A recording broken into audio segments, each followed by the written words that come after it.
Greetings. This is Justin Allen, the Elite Nurse Practitioner. Welcome to the Elite Nurse Practitioner Show, a podcast dedicated to nurse practitioner entrepreneurism and achieving financial freedom, where I talk directly with nurse practitioners who need help. Listen up, our market is saturated. Jobs can be scarce. We are underpaid. We are undervalued.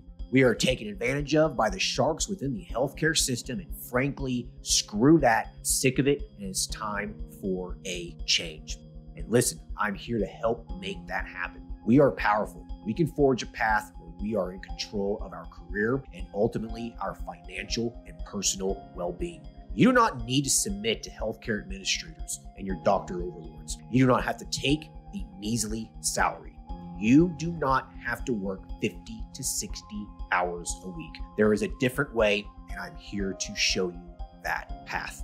This podcast is raw and unfiltered. I have not talked with the nurse practitioners in this podcast prior to the call outside of an email exchange to schedule the episode. What you're about to listen to is a consultation session between a nurse practitioner and myself. It is real, it is unscripted, it is unplanned, and I have no idea what we're going to talk about. Anything and everything can happen during our conversation. The nurse practitioners in these episodes are struggling with an issue in their professional or financial life, and they have reached out to me for help. My goal is to help the nurse practitioner with actionable advice that will enhance and improve their professional, business, and financial life. My other goal is to hopefully help my nurse practitioner sisters and brothers build a more productive, powerful, and free life. So I hope the content and information within these podcast episodes does just that. All right, onto the episode.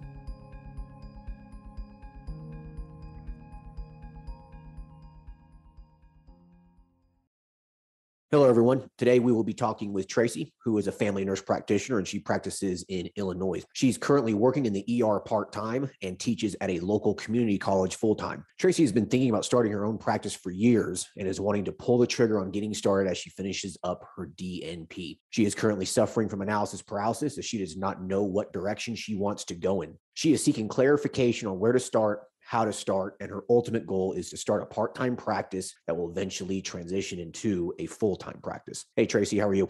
I'm good. How are you today? Hey, I'm doing good. Thanks for hopping on this call. All right, so let's get to it. So just tell me about, your experience as a nurse practitioner, where you've been working for, how long you've been a nurse practitioner for. Just fill me in on where you're at in life.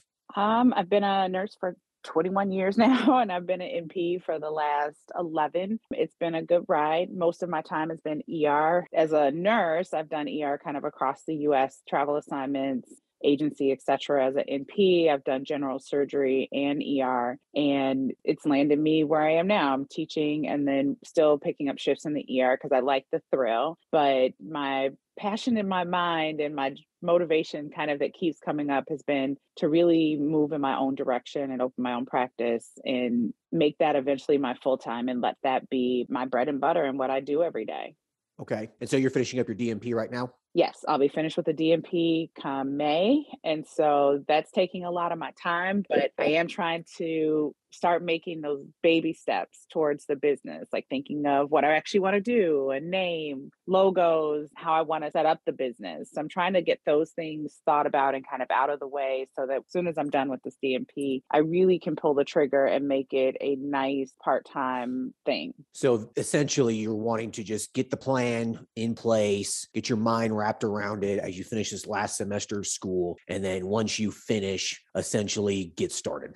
Yes. I want to know what I need to do as soon as this DNP is finished so that I can just go down my checklist and start getting those things done. Sure. So with that said, what have been your thoughts? I mean, what's interesting you here in terms of, what you would like to start with a practice? I really, really like coaching. I've coached a lot of coworkers for free or gifts through their career especially as new NPs. Really reading those contracts gets confusing to a lot of people. Thinking about the expectations as a new NP gets overwhelming to a lot of people. And that's really that fuels me. I could talk for hours on end about that. Same thing with starting as a new RN, but again, that was 21 years ago for me. Things have changed a lot. So I feel more in touch with the NP community versus the RN in terms of coaching. That sparked some of my interest. I do like concierge type wound care. So doing post-op wound care for medical procedures or plastics procedures that I've done for several friends. Trying to think what else. I've done some legal nurse consulting on the side, and that's exciting to a point, and then it kind of gets a little boring. I'm not the lawyer Sure. type. And I've looked at IV hydration nutrition. I have looked at weight loss. I've kind of looked at it all. Jumping into your Facebook group, there are a lot of things I never even thought people really got into. And so now I'm stuck with all of these options that I've got to sort through, more options than I ever thought about when I started thinking about my own entrepreneurial journey. So it really, really has opened my eyes and been good to see what people are doing. Sure. But your mind is overwhelming yourself. I mean, you're just like going in so many different directions right now. Like you just don't know what the hell to do. Pretty much. Yeah. So all the options I didn't know existed, now I got to think through them. One thing at this stage in my life, though, I have moved into quality of life versus consistently chasing the money. I feel like if Sure. I'm, doing the right thing, the money will come. If I'm doing my passion, the money will come. And I'll still have that work-life balance. I have a semi-young child. And so I don't want to miss out on all of that, but I feel there's a place for both. I feel like I can do both if it's my passion. Yeah, that's a good point. If you're doing something that you love to do and you are legitimately good at it, like you deliver excellence, you know what I mean? You deliver real value to the world, the money will come. I mean, it just will. So I guess we got to figure out what is this really burning passion that you would like to materialize into a business. And so from the sounds of it, it sounds like this coaching thing, that's what you talked about the most, just a couple minutes ago. Would you say that's true? I think that's true. And I also feel like coaching is one of those things that I can always put on top of anything. Yeah. So sharing the knowledge that's in my head and the things that I've worked through and been through can just flow out of my brain quickly and easily. It's just setting it up to monetize it, making sure I'm advertising it right. And like you said, delivering a quality product. So it's not just, hey, this was my experience. I really want to set people up for success. Right. Yeah. No, you're definitely in the right mindset here. It's not just coaching. I mean, it's really building a product online that you can sell and deliver and offer a lot of free value to people. Right. And so think about all the articles that I write. It's a lot of free value. I mean, you can go to the Elite MP website and read all the articles I've written, and you could literally walk away knowing how to start a business. And Absolutely. so with the coaching business like this, you just have to make sure you wrap your mind around that it takes a lot of work. It's not just a coaching call. It's not just a coaching session. It takes a lot of work to essentially just get the word out. And so you do have to spend a lot of money marketing online. I mean, this is going to be predominantly a marketing game. All right. Okay. So with that said, you have to have some money to put in this. If you don't have much money to invest into it, it's going to just kind of fizzle out. Like you're just not going to get clients. You're not going to be able to pay your overhead, your website fee, the marketing fees, web design. I mean, there's a lot of stuff that goes on behind the scenes that no one has any idea about. And so with that said, before we go into this any further, what is your budget like? Where are you at financially now? I mean, do you have the money? Do you have resources to invest in a business?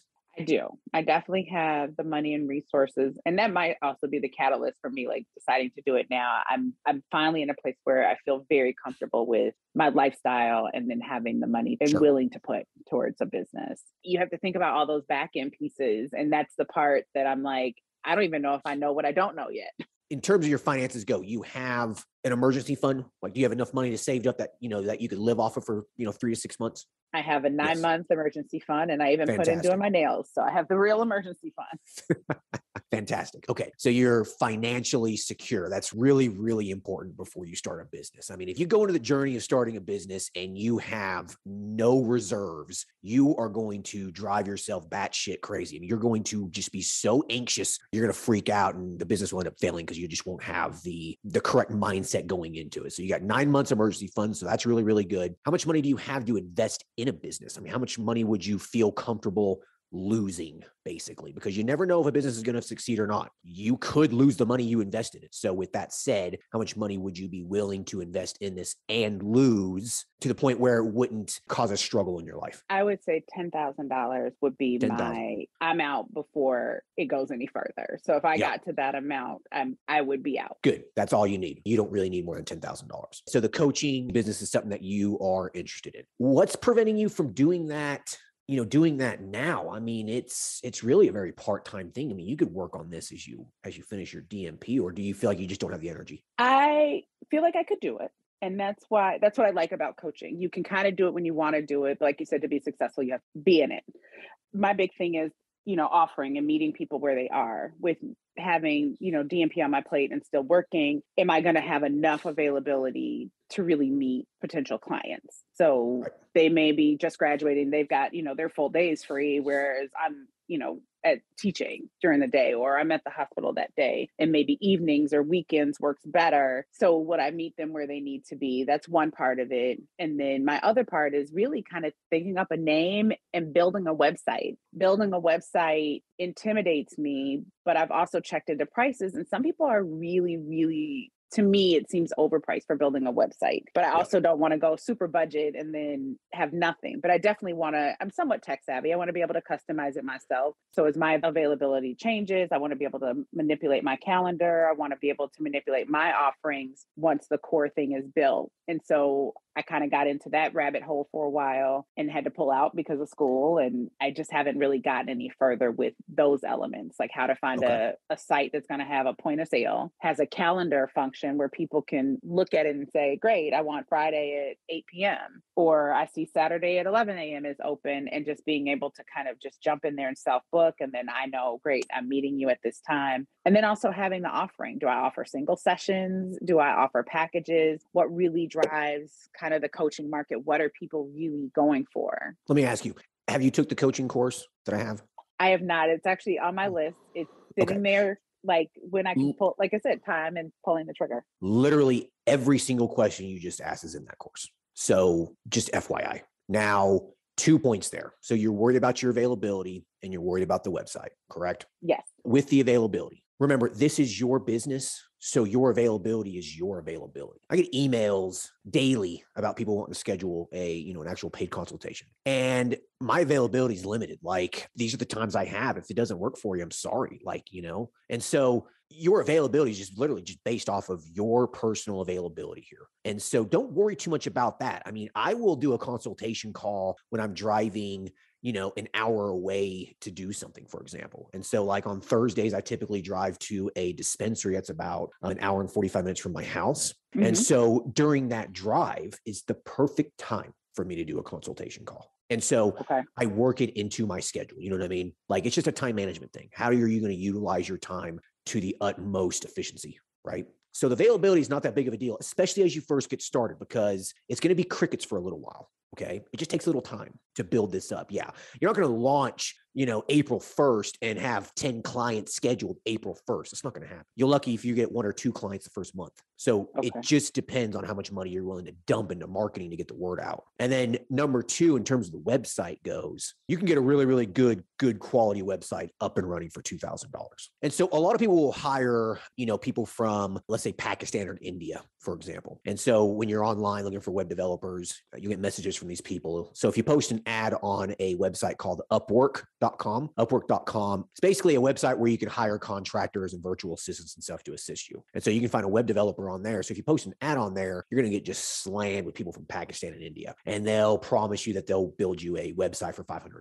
If you want a shit website, then spend $500. If you want a quality website, though, really $1,500 to $2,000 for a good website. Now, remember, this is an online business. And so your website is the postcard to the world.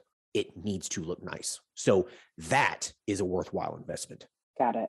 Makes sense. Yeah. Because I thought about building it on Shopify and Wix and those different places. And I'm like, I can put up good graphics, but is it really going to function and look like I want it to look? Right. And so what you can do, this is a recommendation, is that you can go to Wix or GoDaddy or whatever. All right. Create a templated website. So those web builders have templates. Okay. And so you get in there and there's just like this template for a website. Get in there, write the content for the website, fill the paragraphs out, create the content, the actual words that you want on the website. That's the hardest part about designing a website. And that should be done by the business owner, the person who's offering the service, not a web developer. Web developers aren't writers, they're programmers. And so you get in there and you write the content, and then you hire a web developer to get in there and then actually turn it into a good website. Does that make sense? Yes, absolutely. Yes, that's what you do. And I've started working on some of the words, but then I go down rabbit holes. So I start and then I'm like, oh, well, I need to have a workbook.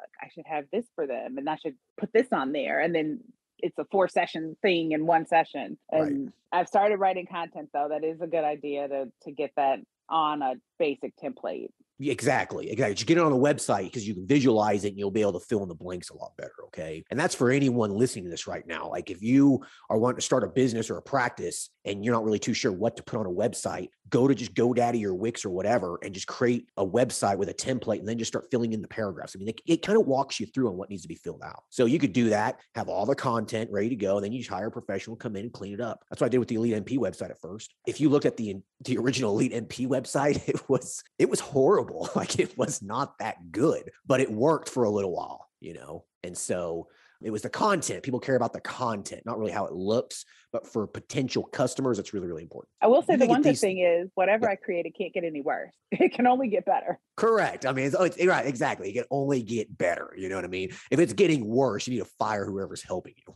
So what's stopping you from maybe just doing this as you finish your last semester? You know what I mean? Just work like on it here, an hour here, an hour there. And then by the time April, May comes around, you might have a website fully functional and you're ready to rock and roll. So that kind of is my plan, is to continue writing the content. And I'm definitely taking that idea to start putting it into a template, some sort of, cheat free template to just get the stuff on a page as opposed to in my notes. Right. So that part I feel like I can do. But yeah, launching it, I get into analysis of paralysis of should I have this, should I have that? And, like you said, reaching out to try and get those customers. And what if it is busy? And I go down that rabbit hole. So this conversation actually is really helping me slow down the thoughts and just start somewhere. Right. So with a business, okay, it's really simple. Don't start going down all these rabbit holes of you need this, you need that, you need this, you need that. All right. A business is pretty simple, right? You have to have a product. You have to have a product, which will be your coaching sessions.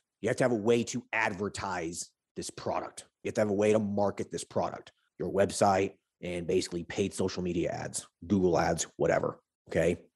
Mm-hmm. You have to have a way to collect payment. That's easy. There's lots of platforms out there that you can integrate into your website to collect payment. And then you have to then manage the money on the back end. Money goes into your bank account, hire a bookkeeper, have your accountant deal with it. Then you pay yourself and you pay taxes. Like that's literally a business. Yeah. So do you need this? You need that? You need this? Just focus on just a few things. The shell of the business is what is important. Okay. If you go to the Elite MP website and you look at everything I have, I did not have all that when I first got started. It was just a blog. Okay. I didn't have one product on there. Nothing. What was your first course? Can I ask? It was the men's health course. Okay. Because I see all of the courses now and I'm like, and you're constantly saying I'm adding a new one. I'm like, wow, got content every day. And so in my mind, it also throws me into that rabbit hole of like, oh, I should have this and bro. And I'm seeing other people's businesses kind of, or at least how they portray it, that they are just adding. And I keep thinking about those things and going down rabbit holes. So it's good to hear that you start with one thing. Just one thing. You don't need all that. Okay. You'll find out as you grow what your customers want. I've said this before, and I'll say it again. You're throwing fishing lines out into the world and you're seeing what bites. Some things won't bite, other things will. And then every once in a while, you'll reel in a keeper. Does that make sense? Yes, right. It does. You start with just one bait though at first, and then you start adding other ones. You see just what kind of, what takes. That's with any business. So coaching is what you want to do. Focus on that service at first.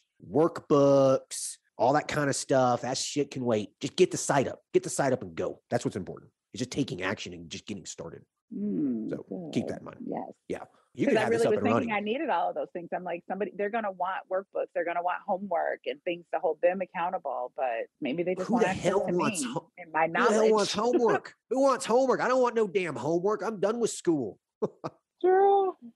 I don't want any more homework. I definitely don't. But I just keep thinking, like people want some sort of tangible, deliverable, I see, get this ebook for free or this information for free. And I feel like that helps draw people in. And so I'm like, I need to have this workbook. I need to have this developed. But this conversation is helping me. I probably don't need that. And just see what people are asking for. Let them tell me what they want as opposed to thinking it through ahead of time. Exactly. Let the world tell you what they want. Exactly. Keep that in your mind. It'll guide you.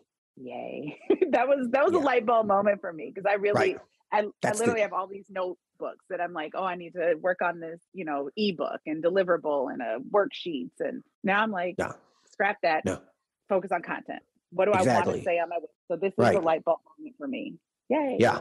It's the crux of it. This is the crux of it. Let the world tell you what they want. You'll figure it out. Okay. This isn't a race. Okay. This isn't a little, 20-meter dash here. I mean, this is a long, long marathon. This takes time. You might not make a dime for 6 months, but you have to be okay with that. Sometimes when you start a business, it takes off and you just hit a gold mine. Okay. That happens.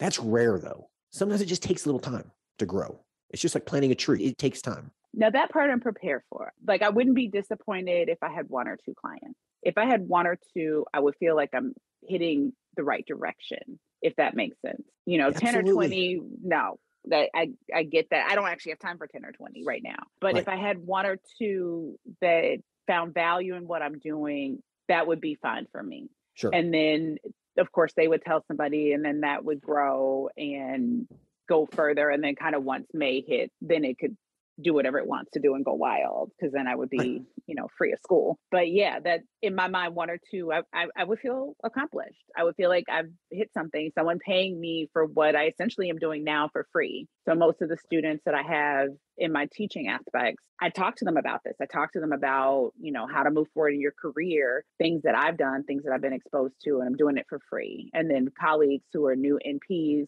they're asking me, hey, can you look at this? Or can I curbside you for this? And I'm doing it for free. And it works for them. It's providing value for them and they appreciate it. But I do want to, get paid for my expertise and my talent. Nothing wrong with that.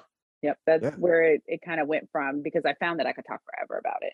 And so that was why that was first on my list. I really like post-op care, but I also think that's a very labor intensive for me and very hard to scale to the point where I could have employees and have my business working for me. Now that's a good train of thought there. Something you can scale. Okay. So, something that where your business is working for you and you're not working for your business. Think about coaching and, being a online content creator and that sort of thing is that you're always going to be working in your business. You are the product, right? And so it can be difficult to scale unless you outsource work to other people. You hire other consultants to work for you and those sorts of things. So it can be difficult to scale. And so if you develop products, then it could be, a little bit more scalable. So I want you to realize that if, you're doing this coaching and you're consulting, it can be difficult to scale. I mean, it's active income. I mean, you have to actively work in it to develop money, right? And so it ultimately just comes down to what your goal is here. How old are you? 45. 45. Okay. And what is your ultimate goal here? Like, are you wanting to be retired, done by the time you're 55? Are you okay with working up to your 70? What's your goal? If I like it, I'm okay working till I'm 70. For me, it's all about feeling good at the end of the day, be it at the bedside, be it coaching, be it teaching. When it stops feeling good is when I'm out. And my friends kind of tease me. They're like, you always have a new job, because I don't want to be unhappy. I don't want to be frustrated every day. I know frustrations come. That's part of, nursing. That's part of the medical field. People are sick, they die. It's frustrating. Ultimately, I feel good that I've done something for someone or for a group of people every day, whether it's students, whether it's at the bedside. And as long as I have that, I'll work till I'm 70 or 80. I may not be able to do the physical parts, later in life, but mentally, I mean, I feel like I could work until the day I die if I enjoy it. And it doesn't feel like work. Like when I talk to people about, their new jobs and moving to, student to now career, it doesn't feel like work. I've been doing it for free and it feels good. And I feel like I help people. The bedside, you have your good days, your bad days. Teaching, it's good, but some days it gets sometimes the students get overwhelming. So all that to say, coaching is something I feel like I could do at any point. So me being labor intensive in that doesn't bother me. Okay. When I think about like wound care stuff, it's like, okay, I have to go to your concierge wound care. I have to go, to your place, whether it's a hotel or home. I have to do the work. When you call me, I have to then travel back to you and do it. And it just seems more labor intensive. It wouldn't feel okay to me until it was scalable. Like until I have like nurses going out for me, people doing the check-ins for me, then it would feel less like work and more like I'm giving people a product that they need and want and appreciate, but somebody else is doing the physical labor. So that to me is a lot harder to really wrap my mind around, because it would to me, pull on my work-life balance. It would pull on my satisfaction. Whereas coaching, I enjoy it and I can do it from anywhere. Like you were saying, sometimes you manage your time in the car and sometimes you manage your time, when you're waiting on an appointment, and you can fit those things in and still give people something quality.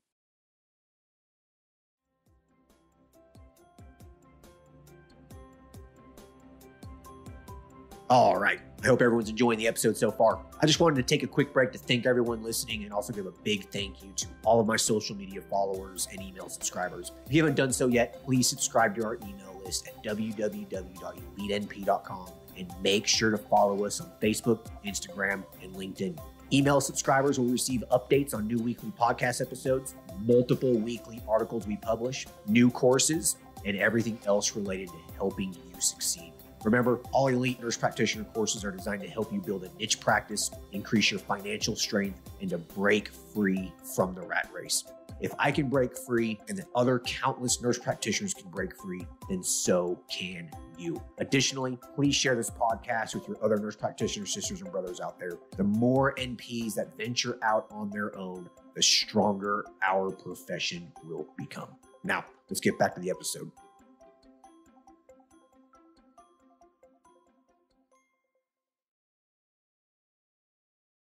So you want to make an impactful difference here while doing something that you can scale. So you could do the coaching thing, the consulting thing. Look at it for what it is, okay? You're not going to get rich off of it. You're not going to generate $500,000 a year off of it. I mean, could you? Sure, it's possible. But realistically here, it might be, a nice extra few $1,000s a month. Who the hell couldn't use an extra few $1,000s, right? Yeah. Now, this wound care thing, that is something that is scalable, something that you could grow, something that you can delegate work to others, and you sit back and manage it and oversee it. And then after a few years, you have someone else managing it for you. And you just sit back and just work on a little bit on the back end, like paying the taxes, paying the bills and stuff.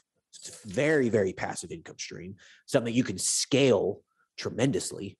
And so if that is something too that, lights the fire, then I would maybe look into that as kind of like maybe the major project, the financial independence project, the thing that's going to drive your financial independence to the point where you can do what you want when you want. If you don't want to work one day, you just don't work one day. If you want to just pick up and go down to Costa Rica for a week, you say hell with it and go. Okay. Nice. So yeah, that's possible. You could do that. Okay. I mean, we live in America. I mean, you can build things like this. It's great.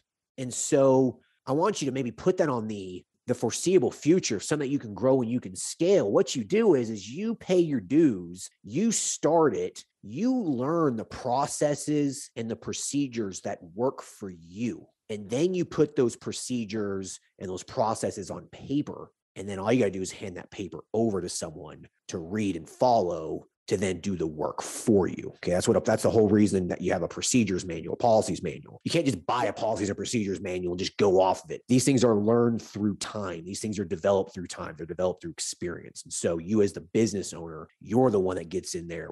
You work your ass off for, 1 year, 2 years, 3 years. You develop those processes and then you outsource work to others. By the time you're 50 years old, you could have, something that's generating multiple tens of thousands of dollars a month in passive income. That's why that business is attractive, because at some point I would like to be able to sit back and oversee and have people going to do the business for me or do the wound care, the concierge wound care. So yes, that's a thought process, but it, like you said, right now it seems very labor intensive. And I think, things that you said really make me think to do the coaching business and get used to being a business owner, Get used to setting up those things so that I'm not intimidated about setting up a website, not intimidated about, setting up payment services. Right.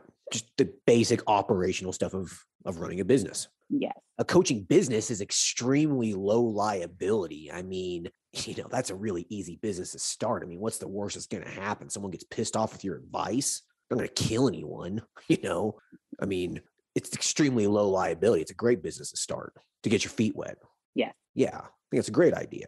Get your feet wet doing that and then maybe do the wound care later. That's what I was thinking. And then, like you said, start as I do it to write down what I'm doing. So take what I'm Correct. doing, because the thought process of a policy and procedure manual in my mind overwhelms me. But as I'm doing it, writing down what I'm doing makes sense. It comes So together. this conversation feels good because it's helping to break out this big monster into little pieces. Yeah. It's not a monster at all. It's really not. It feels like that when you've never done it. And I am one of those people that I look at stuff like even cooking. I'll be like, oh my God, that recipe sounds so complex and it looks, hard to do. And then when I have that person that's like, oh, I'll just do it with you. And then we do it. And it's like, oh, it's not that bad. So that's what this conversation is turning into for me. And, this episode of your podcast is like, wait a minute, that makes sense.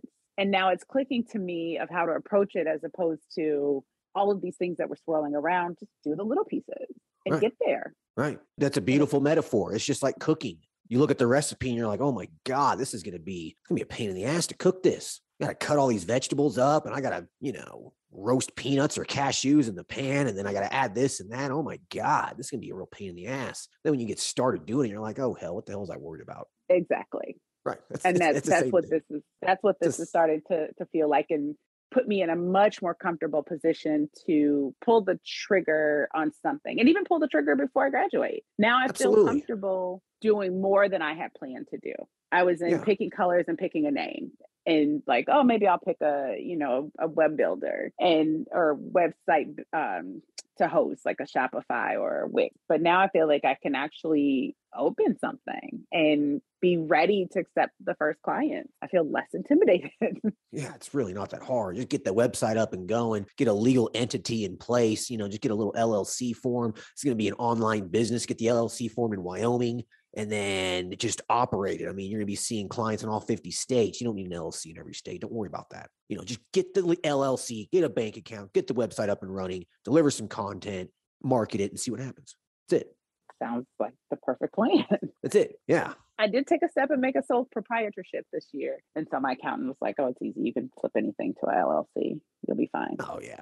Now I wouldn't fool around with this sole proprietorship kind of stuff. Just get an LLC. It costs you a couple $100. You can do it online. Yeah, in our state, we can. She's like, you can flip it easily. I did the sole proprietorship because I was working a couple of 1099 contracts. There you go. Gotcha. Yeah, I say that just go ahead and get this website up and running and just work on this over the next couple of months. And then when you graduate, you'll be pretty much ready to go. You'll have the real structure of the business in place. And then at that point, it's just getting the word out. So I think start there and then focus on this practice later on, a year from now as you get your feet wet. And I think that's a perfect idea. It's not going to overwhelm you. You'll still be able to work in your jobs as you continue to develop income, bring in income. You're not going to be stressed out. And that's the thing. Yes. And I'm hoping you put up a concierge wound care on your course offerings. I know you have several. It's funny that you said that. Like, we're literally finishing the final edits of the wound care and foot care course right now. So it'll be out first week or two in January. This podcast will be released after that. So just FYI, I mean, that there is a wound care course coming out. So awesome. Yeah. Even Yeah. better. It'll go over all the business aspects of it, the actual clinical components of it. I mean, it goes over everything you need. So, and that's what everybody has said about your courses. And that's why I'm like, that's the perfect place for me to go to just kind of supplement the conversation and my knowledge, and help's never a bad thing. No, it gives you the steps. It's affordable. I mean, you just follow it and you're good to go. Now, I remember before we hopped on this call, you mentioned something about malpractice concerning you. Do you want to talk about that real quick? Yeah, I would love to. Not so much for the coaching. Like you said, you talk to people, they don't like your advice, they move on. But when you get into the wound care stuff, and as an NP, I mean, I've kind of seen malpractice plans all over the planet, price wise and coverage wise. And I've only been used to the hospital, where for emergency medicine, we kind of have tail coverage and it's there, and whatever the suit comes up, they cover you. But, when you're doing this yourself as an NP, and Illinois is a full practice state. So most of the times that's the route people I know have gone. It's really not a big deal. Okay. Mm-hmm. Wound care is going to be basically kind of filed into like the general medicine category of malpractice. So malpractice, there's different categories of risk in terms of the malpractice company is concerned. And so wound care should be considered within like the general medicine, within that little filing. And so it shouldn't be that big of a deal to find a policy. So you basically just going to find a policy, either an occurrence policy or a claims made policy. Okay. Claims made is something you have to get tail coverage for. Occurrence is basically you're just covered for essentially, many, many years. And so you'll just get a general policy. You'll be essentially the person named on it. Okay. You're going to be the one protected. And then all you do is just have your LLC be an endorsement on the policy. So then that way, if you do get sued, they're going to sue you and they're also going to sue your business. And so both entities are covered. And so something like this, it shouldn't cost you more than a couple $1,000 a year. Malpractice it's expensive and it's very daunting. It's a large expense for a new business owner, but in the grand scheme of the expenses in your business, it's really not that much. When your business is generating, $300,000, $400,000, $500,000 a year, even $1 million a year. What's a $3,000 or $4,000 malpractice policy? Okay. I know what I think I know what I was trying to get to was like thinking of like from an MP standpoint. Is it a lot more liability than a physician when you think about these policies and, having that coverage is kind of like, oh, why? I just hear it in the hospital of, oh, I went to, this nurse is seeing me. They never remember that you're a nurse practitioner. This nurse is seeing me, or, oh, I thought I was seeing a doctor. Like, do you find the risk is more in that scenario or less? No, not at all. Typically in most states, all the malpractice limits, they're applicable to all provider types. It doesn't matter. They can sue you for $1 million. They can sue the doctor for $1 million. It doesn't make a difference. Gotcha. Because I'm used to the protection.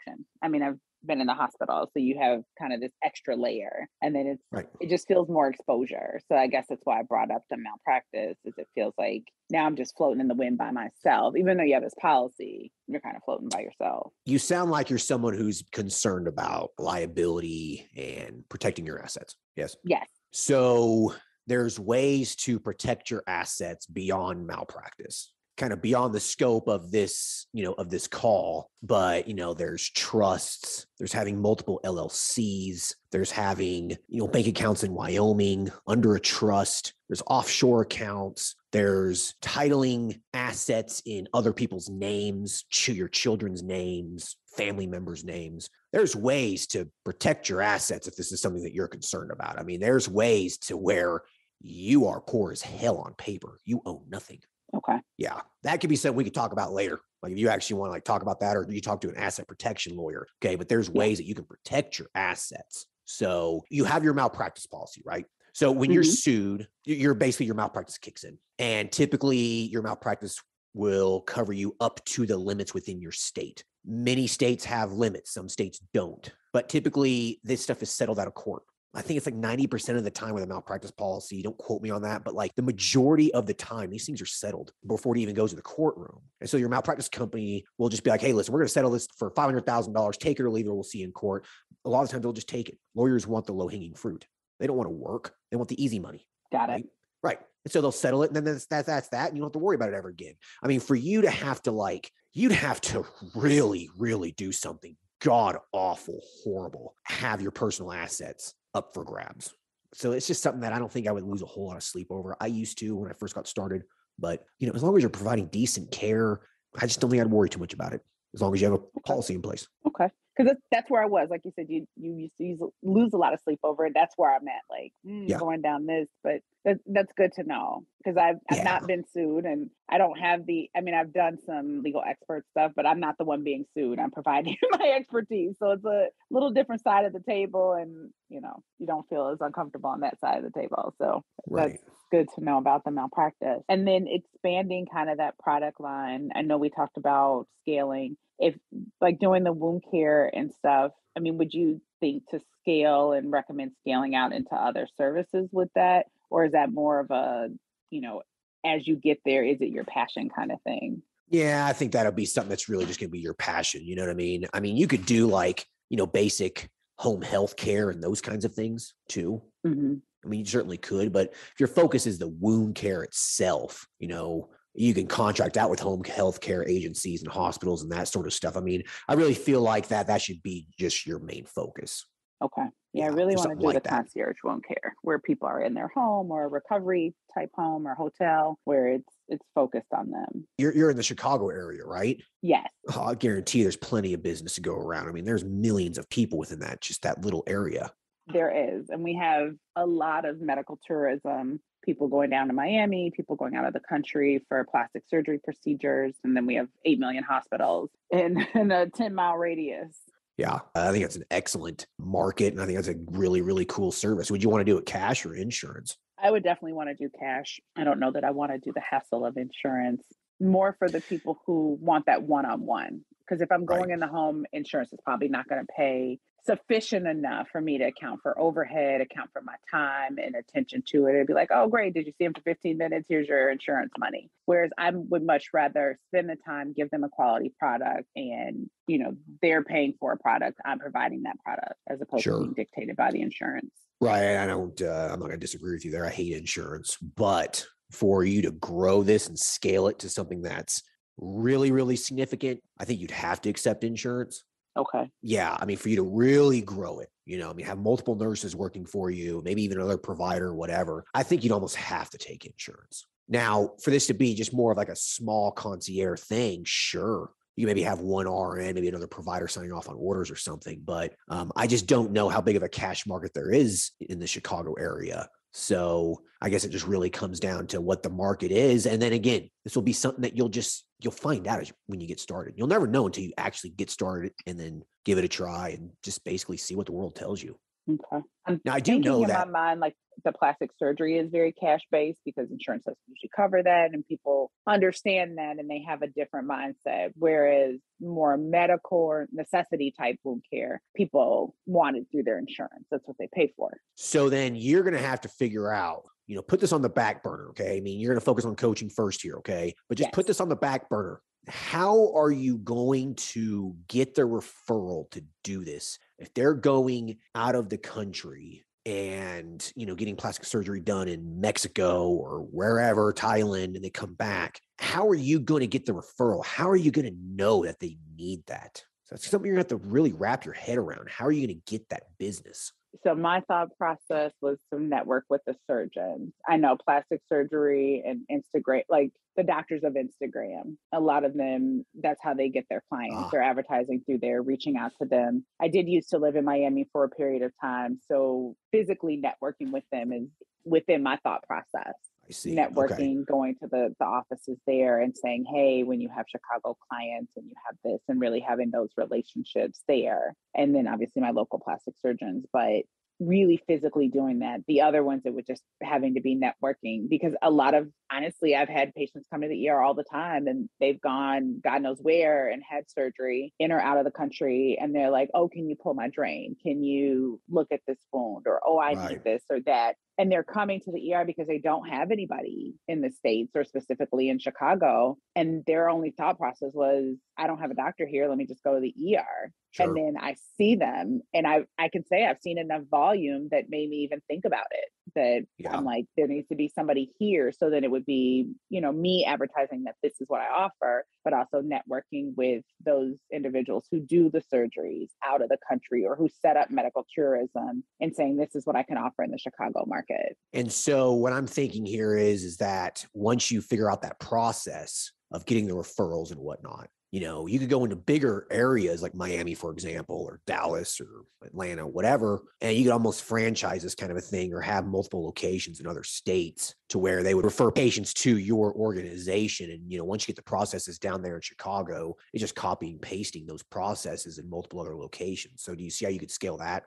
Yes. And that when I talked about scalability, that's what I was thinking of. Yeah. Having people in those hot spots, because I have nurse friends kind of everywhere, to be able to attend. I don't know if it's their passion and if they want to do that, but I just think about my network and having people in those places and being able to say, hey, I've got some, side work for you. Can you follow this client? Can you see this client? Totally doable. I mean, it's going to take some work. It's going to take some time. It's going to take some money, but that's something that's totally doable. And I don't think anything like that even exists. I think it's a great idea. Yeah. Once I have the processes in place and people other places, I'm happy to help them scale their business with me as kind of like the parent company, per se, and helping them get that and do that. And then still, making their income. Right. I mean, there's multiple options. You could do a franchising thing. You could do part equity sharing. I mean, there's so many options for that's what I mean by scalability. It's just not a cut and dry thing. There's so many different options you have there. And so definitely put this on the back burner, definitely put some thought into it, and try to get the first site up in the Chicago area for yourself within a year. Procrastination's the dream killer. So you have to get started. Yeah, I believe in that statement, and I have procrastinated. I ended up going back to school instead of opening a business, and so I am going to at least finish school. But yeah, might as well, right? Why not? But yeah, I'm right there. But yes, procrastination for me it puts me back into that paralysis of, I start thinking really grand about everything, and then I get stuck, and then it gets procrastinated, and then I might do a little bit. And so, yes, you're very right about that. I was gonna say, I truly appreciate this. This has been amazing for me. Talking through this with you for this episode has really helped me get some direction. Good. No, I'm happy to hear that.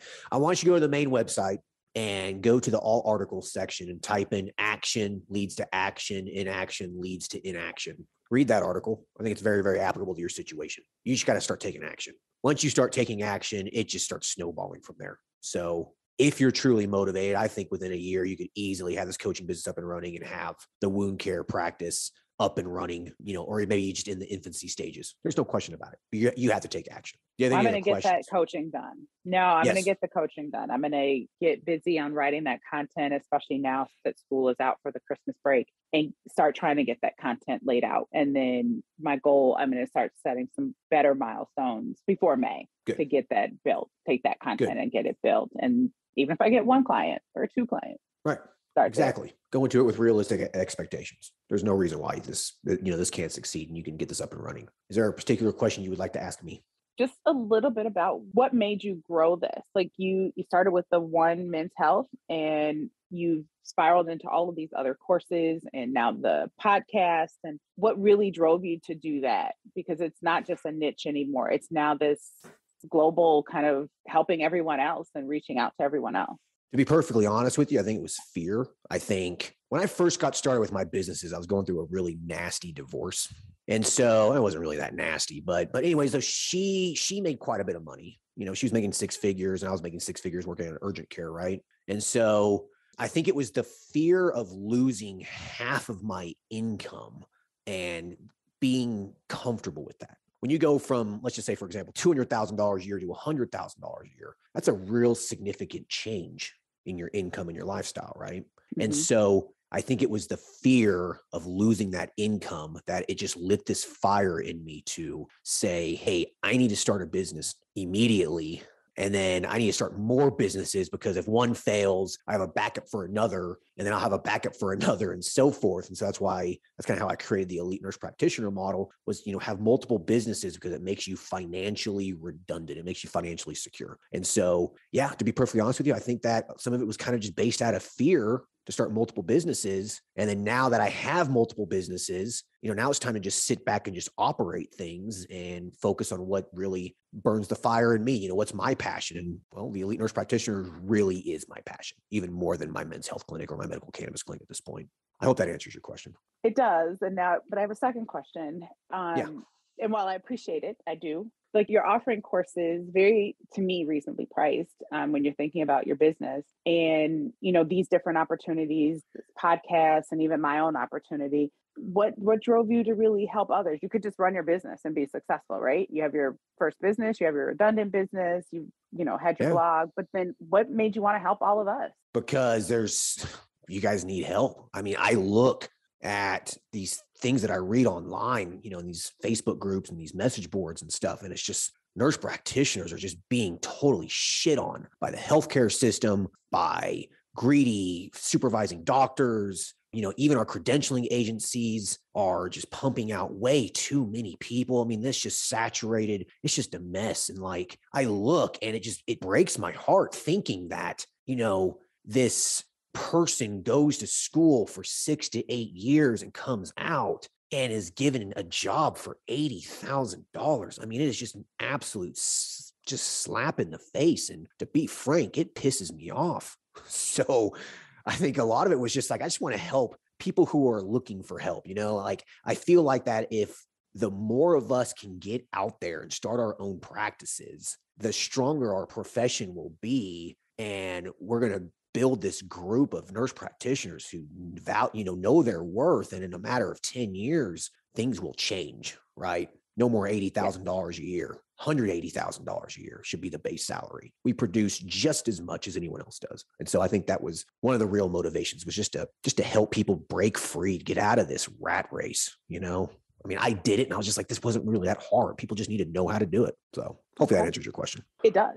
And I will take your fire and your passion to help drive my fire and my passion. And I resonate with that a lot, because I mean, that's what I want to do with coaching. Because my friends are like, well, this MP job wanted to pay me 70. I'm like, you can find better. Jeez. And I just have always found better. Like my first MP job was over 6 figures, and that was 11 years ago. And I have not looked back, and they're like, well, how did you? And for me, it was a lot of negotiation. It was, okay, we'll say no and I'll find something else. So I resonate with your passion of not wanting to see people take less than the market, I guess. I know you're saying less than their worth, but even less than the market. I see that all the time. So I really appreciate your time. This has been amazing for me.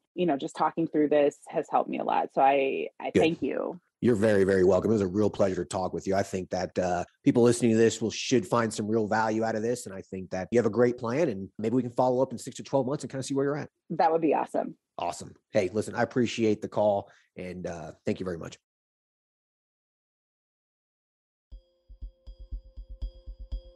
I hope everyone enjoyed that episode with Tracie. I think one of the big things to take away from this is that you need to focus on the processes that are necessary to just get started. Analysis paralysis is something that will prevent you from ever starting your own business. Lots and lots of entrepreneurs develop analysis paralysis, and because of that, they can never materialize their dreams. Okay, they can never turn their dreams into a reality. They get stuck on so many different processes. They need to do this, they need to do that, they need to do this, and so they just never get started. They just paralyze their mind. They just can't get started. And so the way you break free out of that is just get one thing done at a time. For Tracie, it was just getting the website up and running. Like, stop worrying about payment processors. Stop worrying about marketing. Stop worrying about this stuff right now. You don't need a workbook to get started. You don't need that. You just get that website up and running. Put the content in. This is one of the most important things of the business. Get started there first. Then knock out the next process. Develop some ads. It really should just be one thing at a time. And before you know it, you have a fully operational business that's generating income, and it allows you to break free. Don't get stuck in analysis paralysis. It happens to all of us. Right? It still happens to me. I still get paralyzed when I'm making a new course. I'll sit there and I'm like, God, I just don't know where to start. And then I just get started, and then it just happens. So don't allow analysis paralysis to prevent you from making your dreams into a reality. All right. Hope everyone enjoyed that episode. I'll talk to you guys later. Take care. Bye.